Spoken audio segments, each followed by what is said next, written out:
How to delete all bookmarks on iPhone. Hey everyone, welcome back to our channel.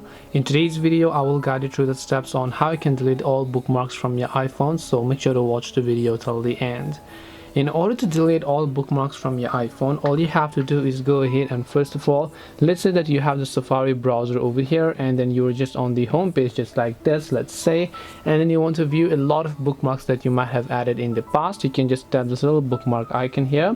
As to do that, let's say you have some favorites. When you go to favorites, you should be able to delete them, or you'll be able to see the bookmarks you've added. If you want to remove them, you can simply swipe left like this and then tap the delete option. Otherwise, you can tap on this little edit icon here.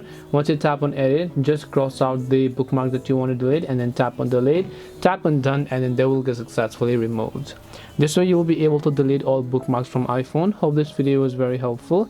If you have got any more questions, then feel free to also leave them down. Thank you very much for watching till the end of the tutorial, and see you soon in our next video.